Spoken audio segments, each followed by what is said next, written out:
Alright guys, today I'm going to walk you through on this little graph here that I'm going to write out now, exactly how to avoid a die-in market, and I'm going to give you the example of why Blockbuster got killed by Netflix, or did they actually destroy themselves. Flossie's in the back. I don't know where she's gone. I was trying to show her, but she's hiding.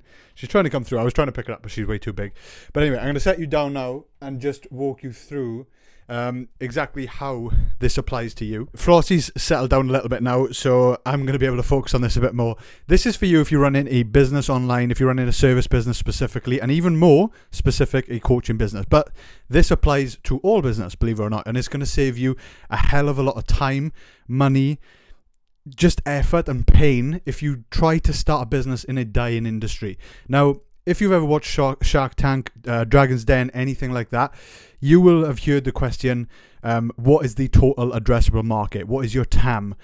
Basically what they're asking is, what is the size of the opportunity? And loads of people don't do market research because, number one, most people that get into business, they are not experts in business. They're not experts in economics. They don't understand the financial industry. They don't understand the stock markets. And that's because usually they get into business because they're just good at what they do. They have a passion for what they do. Or like the other video we talked about, you have one of the 3 Ps, you solve a problem, or you're experiencing a pain. And that's why you get into business, to solve that specific pain or problem or the passion you're pursuing. Now, this is for you to understand. Is this opportunity actually worth pursuing? How big is the opportunity, or am I just wasting my time? And a quick example I can give you of this, right, in terms of the market size and what's going on. If I was to have a market where the size of the opportunity, let's just give you a quick example. Let's say you're opening up a restaurant and you live in a very, very small village. And let's just say there's only 10 people in that village. That means you only have 10 potential customers. Whereas if you open up in the city of London, and you're in London, the city is probably like 11 million people, right? So the size of the market is much, much bigger, meaning the size of the opportunity, the potential opportunity is much bigger. Now that's obvious, but what I'm about to show you and walk you through is how this actually happened to Netflix, and how it happened to Blockbuster, and why Blockbuster is no longer with us when it was the number 1 in the DVD and movie industry. So, massive companies have failed because of this very problem, and they don't go and continue to do the research on where the market is actually heading. Is it growing? Is it actually shrinking? Or is it stagnant? Now, before you go away and actually think about this for your own business, I'm going to give you this quick example with Blockbuster and Netflix, and then I'm going to show you a quick story of how that might apply to your business and how to do the research effectively as well. So you're going to learn all that in a quick little video here, and enjoy the story as well. So, to go back in time, Blockbuster was founded in 1985, and this is off the top of my head, so maybe factually incorrect by a few little bits here, but they founded initially to rent DVDs, rent movies to homes of, it was people in America initially. They went worldwide, and at their peak, I think they were at 9,000 stores. I think they were around 6 billion in annual revenue. That might be completely wrong, but it was a large number anyway. They were extremely successful, and you will probably remember, if you're from the UK, maybe from America or other places where they had these stores, it was a great feeling on maybe a Saturday night. Me specifically, down with my grandparents when I was like under 10, so I'm not sure how old I would have been, but we would go down, we'd go to Blockbuster, we'd pick a movie out, we'd go grab some snacks as well, maybe from the shop, and then we'd go back, we'd have a nice night in, watch a film, and it's just a nice nostalgic memory of Blockbuster. So to me, I'm quite gutted that it's not around. It's gone completely bust now, but I think they've got one flagship store left. I think it was the first store they ever opened, and that's purely there as like an attraction. So not because the business is actually still working, it's because it's there for the nostalgia reasons for people like me that might want to go there someday to see it. So how was that initially created? They were riding the first initial wave of a new emerging market. So they were very innovative very early on, which you see this with a lot of companies. When they start out and then they gain market share, it's usually because they're catching that initial wave of a new emerging market. The catch-22 with this is, what got them there does not keep them there, okay? Because they change over time, they evolve over time, and when you become the number 1 player in the market, all of a sudden, you see this happen with people that come into money, that have never had money before. They almost become very protective of that wealth. They become very protective of that thing, and they think whatever was working before will continue to work in future. And that's not true. So they actually lost their innovative skills. They were stuck with that one industry that they were focused on. They were focusing on the DVD market. Now, today, 2025, when you look back, when was the last time you had a DVD? When was the last time you put a DVD in a DVD player? Do you even have a DVD player anymore? So you know that now, but back then they didn't realize that.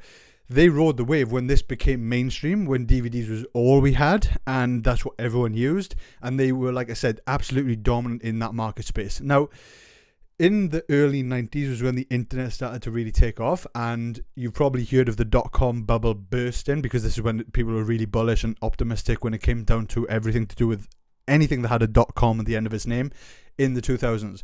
But Netflix was already founded at this point. They were trying to compete with Blockbuster, but instead of having stores, what they were doing, from what I know, they were actually sending out or mailing out DVDs to people. I remember this from the original Netflix adverts early on, where they were advertising. I think they were even advertising on TV. I'm sure I've seen adverts somewhere where you could go and purchase. It was the same concept. You basically had to, you got the DVD mailed to you, and then you'd mail it back.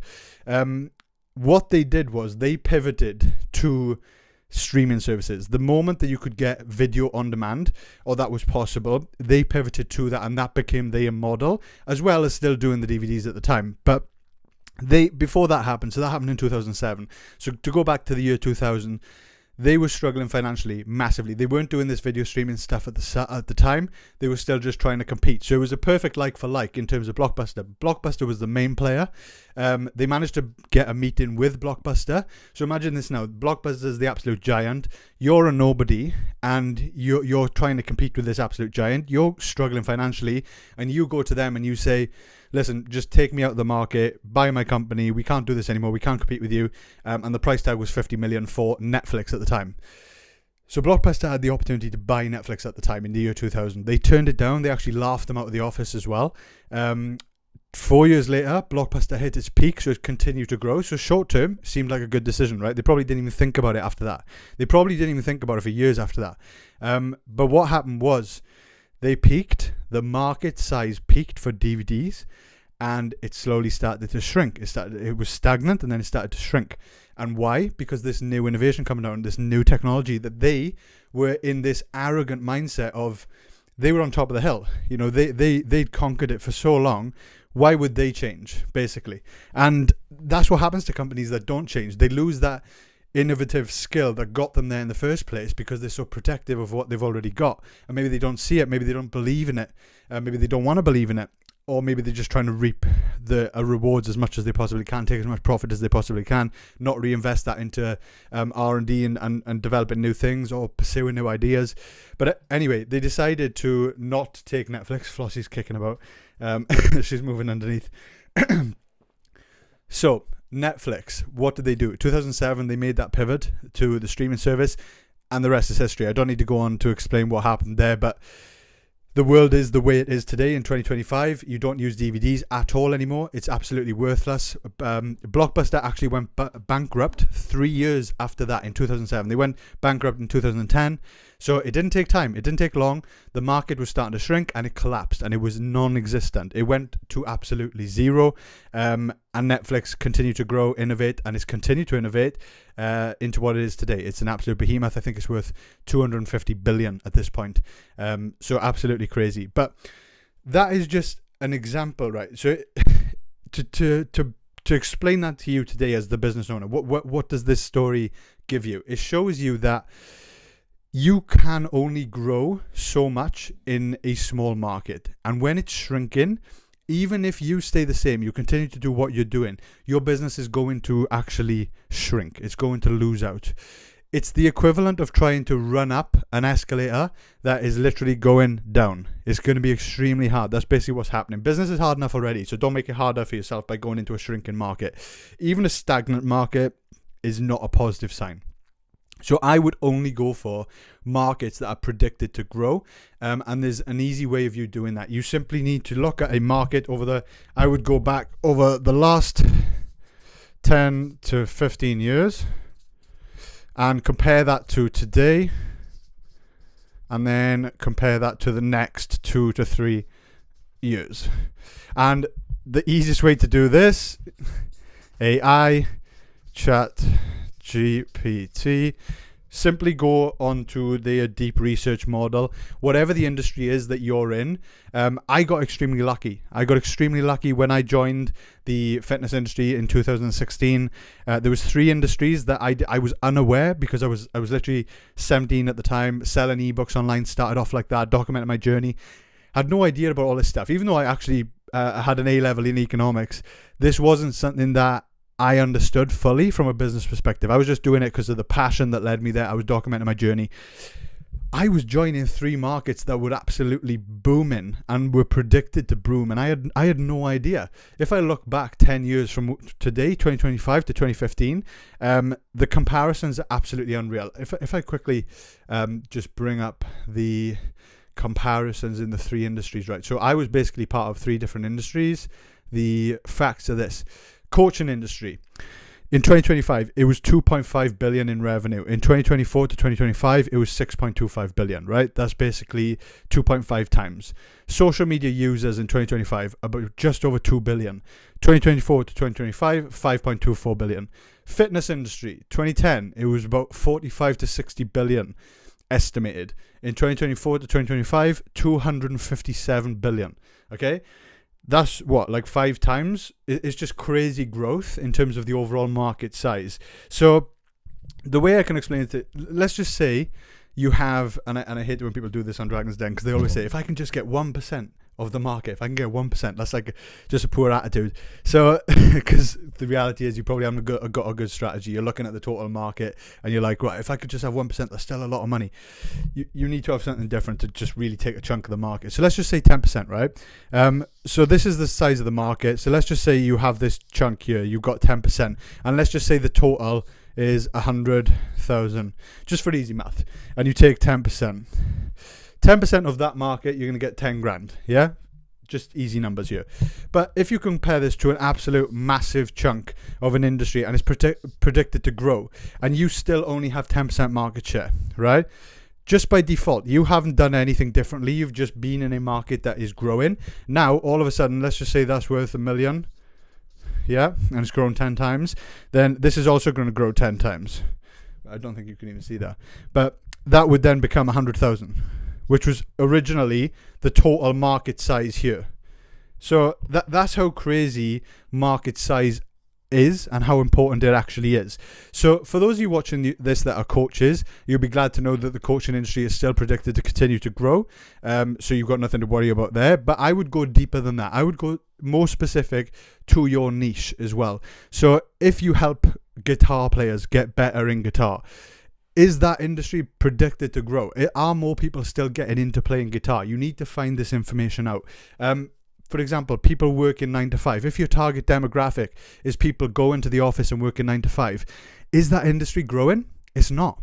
It's actually not. People are actually moving away from that market now. The world is changing, especially adapting to Gen Z and the way they want to work and the actual things they will put up with. Very different to the generation before that were happy to just put up with their boss being an absolute dick to them, expecting them to come into the office anyway. I'm not saying I disagree with that stuff, but they were far more passive in terms of that was the norm and there was no difference, whereas Gen Z is like, they're happy to not make as much money because they value other things in life. That's what the world is showing, that they value, their freedom to work whenever they want. They're more in their emotions on the majority.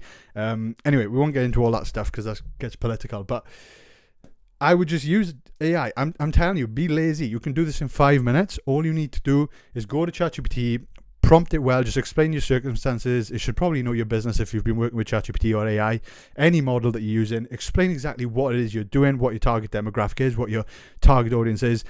What was the market like 10 to 15 years ago? What was the size like today? Comparison, has it grown in the past? Has it shrunk in the past? Is it the same? Is it predicted to grow in the next 2 to 3 years? Anything after that, you're pretty much rubbing a crystal ball and you're hoping for the best. But hopefully this should help you, give you an understanding of, am I operating in something that is worth the opportunity, the effort I'm putting in? Because I spoke to Bet David. I paid for a short conversation with him, and he said, and he sold his company for 250 million. He said that you're going to have to work hard anyway. What matters most is the size of the problem that you're actually solving, and is the opportunity there for you to make the reward or make the return that you're actually seeking, that you're actually looking for. Because otherwise, you're in the wrong vehicle. You need to pivot. You need to take a step back. You need to think about what you want to do. So hopefully that makes sense. If you're growing a business, a service business online, we run a software company, Social Proof, where we help convert your viewers into customers just through a higher converting landing page. It builds the page for you. All you do is upload your proof you are as good as you say you are. But if you like this type of stuff, we're trying to help you grow alongside us. Subscribe, and we'll see you soon. Thank you.